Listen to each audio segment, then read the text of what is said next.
There are two ways to become incredibly successful today.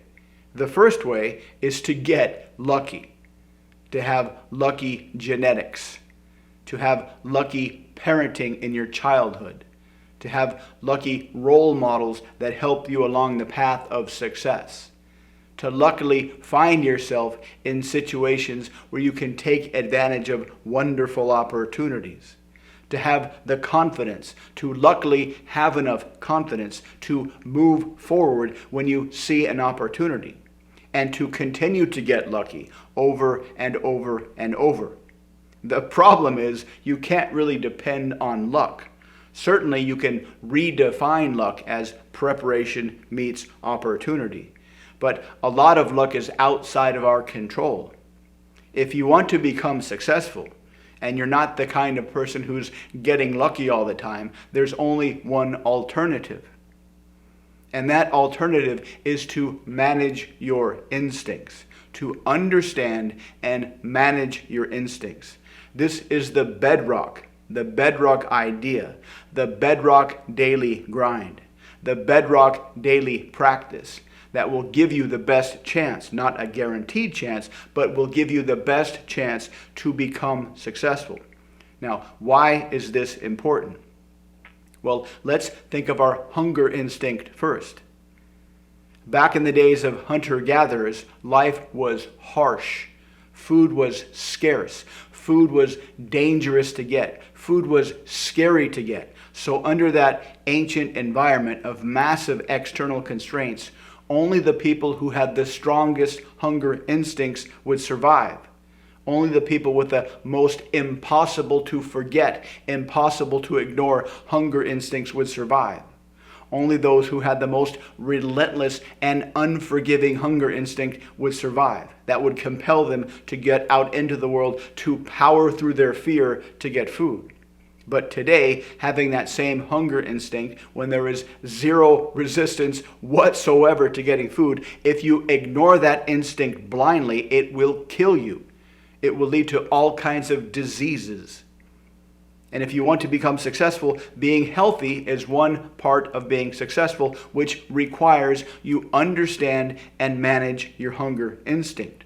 All of our instincts are like this. We have these massively strong, impossible to forget instincts way back in the days of hunter-gatherers because the environment constrained us significantly. But today there are no more constraints, and we have these same instincts that are incredibly strong, incredibly relentless, incredibly ruthless, incredibly impossible to forget about. But in a world that is unconstrained, they will kill you. They will ruin your life. So you must constrain yourself. You must understand your instincts and put some self-constraints on yourself and figure out how to constrain your own instincts. Another couple of instincts that can cause a lot of problems to a lot of people today is the authority instinct. Back in the day, life was harsh. The only way to survive was to be part of a team, a tightly organized, hierarchical team. And within this context, you had to be blindly obedient to authority. Hunter-gatherer groups back in the day that always had long discussions about what to do, they took their sweet time. They all died from starvation.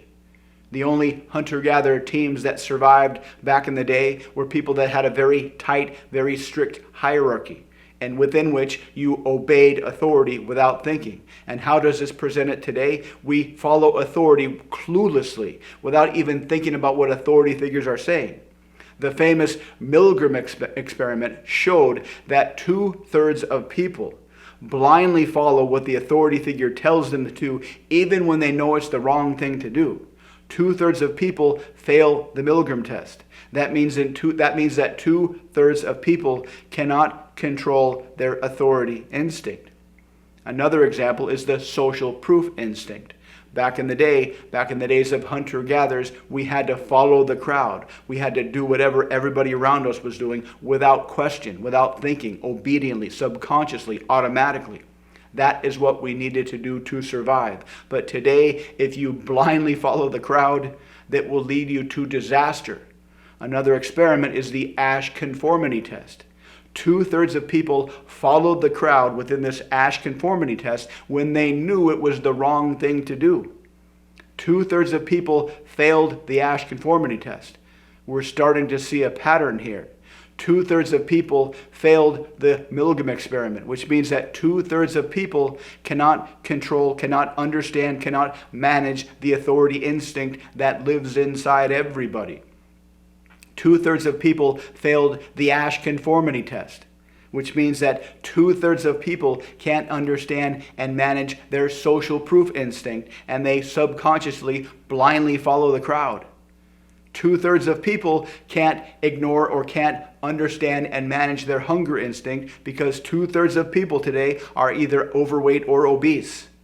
This 2/3 number keeps popping up, which means that 2/3 of people cannot control their instincts.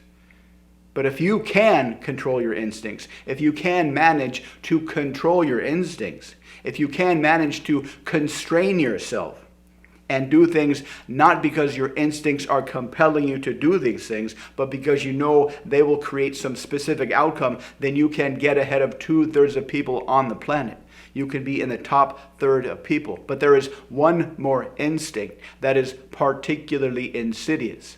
There is one more instinct that can ruin everything, even if you do manage to control your other instincts. And this instinct is the projection externalizing instinct. Let's imagine a split test back in the days of hunter-gatherers. Let's say you have two hunter-gatherers. They both see an animal. They both throw their spear at the animal. They both miss. It's how they respond to that that makes the difference. The first guy has an accurate response. The first guy says, wow, I'm not a very good hunter.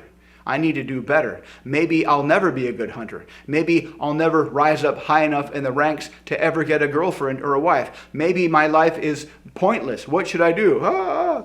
This is an accurate response, but it's not helpful because in the days of hunter-gatherers, you had to always believe in yourself no matter what happened around you. You had to always believe in yourself no matter how much you continue to objectively come short of your goals. Now let's consider the other hunter-gatherer with an irrational response to not getting what he wanted. He throws his spear. He misses, but he doesn't blame himself. It's the fault of that goddamn animal. That's his response. He goes out into the world. He tries to get something from the world. He doesn't, and he blames the world for his failure. This sounds ridiculous, but it's a much better response. This maintains the integrity of his ego. This maintains the integrity of his sense of self. And this gives him anger energy at the world to continue to go out into the world and kill the world and eat the world. The problem is today is much, much different. Like all of our other instincts, everything is polarity shifted. The instincts that we blindly followed in the past, that helped us in the past, if we blindly follow those same instincts today, they will kill us. And a lot of people have accepted this projection instinct, that it's not their fault, it's the world's fault. And there's certainly plenty of content on social media, on YouTube, that will happily validate that idea. It's not your fault that you suck. It's the world's fault. It's not your fault that you're not rich. It's the world's fault. It's not your fault that you can't get laid. It's the world's fault. That idea will keep you trapped forever on the sidelines. And the sidelines of life is a crappy place to be. There's no pussy on the sidelines. There's no money on the sidelines. Just a bunch of angry people who are blaming the world for their problems. So how do you get out of this trap? You need to understand the structural differences between the modern world and the ancient world. And the ancient world, it was humans versus the world. Humans went out into the world. Humans killed the world. Humans brought back part of the world, the dead woolly mammoth, to their tribe, and they ate the world. This world today is not that kind of world. You don't go out into the world and kill the world and eat the world. If you want to become successful today, you need to go out into the world and create relationships with people in the world. And if you try to do that and you come short, getting angry at the world will make that 1,000 times more difficult. As soon as you accept the false idea, even though it's instinctively pleasing, as soon as you accept the false idea that it's the world's fault, you are screwed forever. This is the worst trap to find yourself in. It's not my fault, it's the world's fault. But it feels so instinctively true. It feels so good to think that. And there's so much information, there's so many ideas and stories and red pill, black pill, YouTube videos all over social media that validate this feeling. So it's a very easy trap to get into. But it will destroy your chances of a successful life. Instead, understand how the world operates. The world is filled with other people. And in the modern world, not the ancient world, in the modern world, the only way to get what you want is to interact with other people. Everything you want in the world comes through other people. Everything you want in the world requires the participation of other people. But other people are out in the world walking around thinking about how can I get what I want. Everybody out there, everybody that you see is wandering the earth thinking, how can I get what I want? How can I get what I want? How can I get what I want? And to make it even more difficult, everybody you see out in the world is not only wandering the earth with this program that says, how can I get what I want? But they have a program that says, how can I get what I want as easy as I possibly can? What is the easiest way to get what I want? And everybody has that same program. Nobody is out in the world thinking about how to give you what you want. This is the harsh truth that you must accept and you must operate within, is that nobody in the world cares about you. Nobody you will ever meet in the world cares about you as much as you care about you. Everybody in the world is programmed by their own selfish desires. Everybody in the world is programmed to go after their own selfish desires as easily and cheaply as they possibly can. So how do you operate within this model? Well, instead of leading with what you want, instead of starting conversations and interactions with what you want, consider an alternative. Consider flipping the polarity. Consider starting conversations, starting interactions, starting relationships by first finding out what they want. Because you truly can get anything you want in the world so long as you accept that it must come through other people. And the way to get what you want by going through other people is start off by being curious about what they want. And talk to them about what they want. And put what you want in terms of what they want. This will create mutual, overlappingly selfish relationships.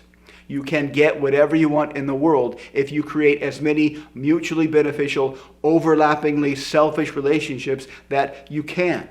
This is how nature works anyways. This is the whole thing behind coevolution. Two completely different species evolve together to have overlappingly selfish relationships. Birds or bees and flowers are a perfect example. Humans and other humans are a perfect example. If you embrace this modern model of the world, if you embrace this idea that you can get whatever you want through other people, so long as you present your needs and wants and desires to them through their needs and wants and desires, you can create overlappingly selfish relationships where everybody gets their needs met. But in order to do this, you need to ditch forever the ancient, instinctive, unhelpful, no longer helpful idea that if you come up short, it's good to blame the world. Blaming the world will make creating relationships much more difficult.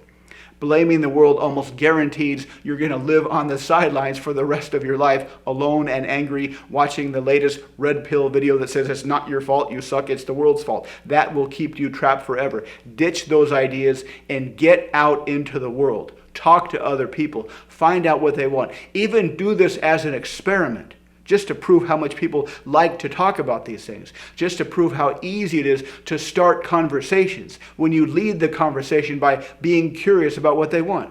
Just walk up to some interesting stranger. Excuse me, I don't mean to bother you. I'm not trying to sell you anything. I'm not trying to seduce you. If I could ask you one question, would you answer it for me? Just help me out? Okay, sure. What are the three things you most want in the world right now? What are the three things that you most want in the world right now? And just see what they say. No one ever asks anybody else what they want. Everybody almost always, or almost everybody almost always, leads with what we want. But if you turn that off and ask what they want first, just to see how positive response you'll get, this will train your brain to see people through this model, to see people through this lens. So walk up to people. Excuse me, I don't mean to bother you. It'll only take a minute. I'm not trying to sell you anything. I'm not trying to seduce you. But I just had a quick question. Would it be okay if I asked you this quick question? Okay, go ahead. What are the 3 things right now that you want most out of life? That's it. And see what they say. Watch their minds light up. Watch their faces light up. No one asks anybody else what they want. But if you do this, you will prove to yourself how easy it is to create mutually beneficial relationships. Try that out. See what happens. Get off the sidelines. Stop blaming the world and get out in there and interact with others. Control and manage your instincts. Set your own criteria. Set your own constraints. Operate through other people by finding out what they want first, and you can get closer and closer to what you want. If you'd like to learn more, check out the links below. Thanks for watching. Please like, subscribe, and comment, and I'll see you next time.